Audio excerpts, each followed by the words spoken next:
नई दिल्ली के press club of India में हरियाणा के रहने वाले बलवान भामा नाम के एक व्यक्ति द्वारा केनरा बैंक को लेकर एक प्रेस कॉन्फ्रेंस का आयोजन किया गया, जहां बलवान भामा ने केनरा बैंक पर धोखाधड़ी का आरोप लगाते हुए कहा कि भामा ने Vaishno Devi traders private limited के नाम से केनरा बैंक गुवाहाटी फैंसी बाजार शाखा के माध्यम से ई नीलामी द्वारा एक प्रॉपर्टी खरीदी थी, जिसका भामा को बिक्री प्रमाण पत्र तो मिल गया, लेकिन खरीदी हुई जमीन के मूल दस्तावेज न मिलने की वजह से 2019 से आज तक लगभग 6 साल में बैंक द्वारा बेची गई जमीन पर बैंक द्वारा कब्जा भामा जी को नहीं दिया गया है। जिस दिन मैं पहली बार ऑक्शन देख के गया तो मैं 7 तारीख को गया था, 7/9/2019 को केनरा बैंक फैंसी बाजार बाजवा में प्रेम गुप्ता उस टाइम में ब्रांच मैनेजर थे, सीनियर ब्रांच मैनेजर। उन्होंने मेरे को प्रॉपर्टी के डॉक्यूमेंट्स दिखाए। उसके बाद वो मेरे को प्रॉपर्टी के साइट पे लेके गए। साइट पे प्रॉपर्टी बिल्कुल खाली थी, 4 धारी बाउंड्री लगी हुई थी, गेट आगे खुला था, कोई आदमी नहीं था वहां पे, और उसमें नोटिस लगे हुए थे चारों साइड में और बीच में भी। और फिर उन्होंने मेरे को सर्कल ऑफिस यानी तहसील ऑफिस में जाके भी मेरे को डॉक्यूमेंट कंफर्मेशन करवाए। अब हमने पैसे जमा किए तो 9 तारीख की ऑक्शन थी। 9 तारीख से पहले हमने 1 करोड़ रुपया जमा किया और उसके बाद मैंने 25% पूरा पेमेंट करने के लिए नेक्स्ट डे 1 करोड़ रुपया जमा कर दिया। उसके बाद 10 तारीख को बैंक ने मेरे को सेल कंफर्मेशन लेटर दे दिया। सेल कंफर्मेशन के बाद 24/9 तक मैंने 25 तारीख की लास्ट थी, तो मैंने 24 तारीख को पेमेंट पूरा करके मैंने उनको बैंक को कहा कि भी मेरे को सेल लेटर दे दीजिए। तो बोला कि सेल लेटर हम 2-4 दिन में आपको दे देंगे और फिजिकल पोजीशन भी प्रोवाइड करवा देंगे। हाँ, सेल लेटर है मेरे पास, आज की डेट में है। पोजीशन मेरे पास होती तो फिर ये झमेला क्यों होता? पोजीशन ही तो नहीं दे रहा ना बैंक।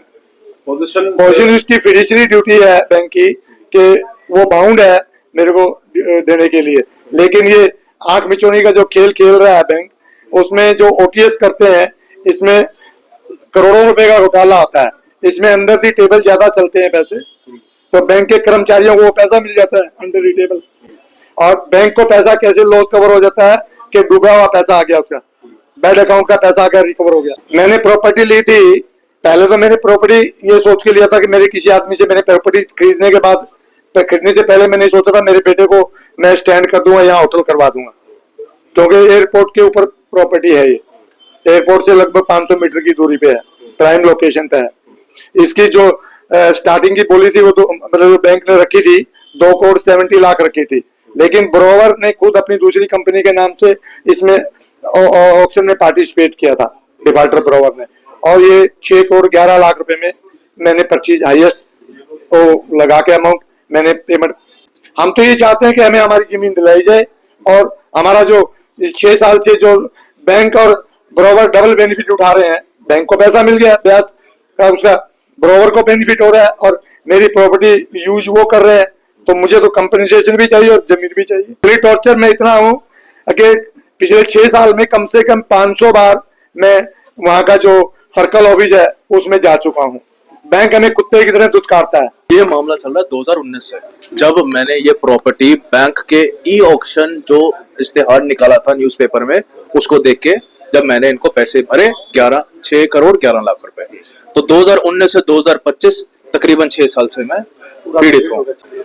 कोर्ट में जो पहुंचा ये 2019 से पहुंचा, 19 से पहले पहुंचा। ये आए थे जिसके बारे में हमें तो तब पता चला कि जब हमें कब्जा नहीं मिला, तो ये कोर्ट में जो फाइल करा 2019 के आसपास इन्होंने फाइल की। बैंक का जैसे मैंने बताया, जो मेरे को पूरा की पूरी संभावना ये लग रही है, बैंक ने मेरे से 6 करोड़ 11 लाख रुपए इस प्रॉपर्टी के एवज में ले लिए और प्रॉपर्टी का कब्जा भी नहीं दे रहे। तो बैंक मेरे को ये चाहता है, जहां तक मेरे को आभास हो रहा है, कि बैंक मेरे से पैसे भी ले लिए। 10 करोड़ रुपए का बकाया था लोन जो संजीव जायसवाल ने अभी तक नहीं भरा था, 6 करोड़ 11 मेरे से ले लिए। संजीव जायसवाल से वन टाइम सेटलमेंट कर देगा कि जी 10 करोड़ का बकाया था, 6 करोड़ 11 लाख रुपए भामा जी से आ गए हैं, अब तुम बताओ 4 लाख 5 लाख कितने में मेरे से समझौता करोगे। पैसे की पूर्ति हो गई, 10 करोड़ भी पूरे हो गए उनके, उससे ज्यादा ही पैसे मिल गए। तो इस हिसाब से तो उनके तो जी दोनों हाथ घी में है उनके। तो ये है मेरा जो अनुमान है इस चीज के अंदर। तो बैंक इसी कारण ऐसी कॉन्स्पिरेसी रच रहा है। सर कोर्ट जजमेंट इसलिए नहीं दे पा रहा है क्योंकि देखो संजीव जायसवाल एक इंडस्ट्रियलिस्ट है, बड़ा आदमी है, नामी गिरामी आदमी है, 100-200 करोड़ की प्रॉपर्टी का मालिक है, और भी काफी मुकदमे चल रहे हैं, सीबीआई के चल रहे हैं, ईडी के चल रहे हैं, तो वो थोड़े जानते हैं, कानूनी दाव पे जानते हैं, तो वो सीनियर वकील ले आते हैं कलकत्ता से, सीनियर डेजिग्नेटेड एडवोकेट।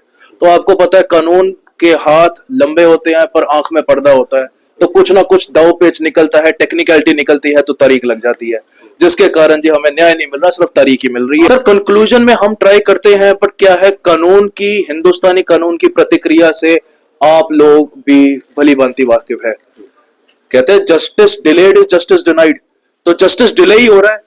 अब इसमें जो वहां के डीआरटी जी हैं, जो इस मुकदमे के जो न्यायाधीश है, वो भी कहते हैं कि इनकी जो अर्जी आई है इन पे सुनवाई करें।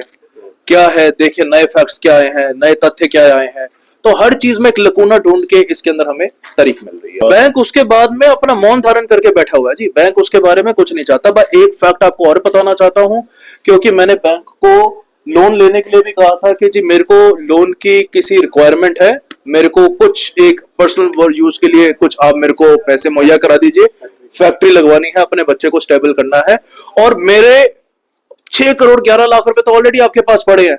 तो बैंक ने वो भी पैसे देने से मना कर दिया, लोन भी देने से मना कर दिया। मतलब मेरे पैसे भी नहीं दिए, प्रॉपर्टी भी नहीं दी, और जिस लोन के लिए मैं रिक्वेस्ट कर रहा हूं वो लोन भी नहीं दिया।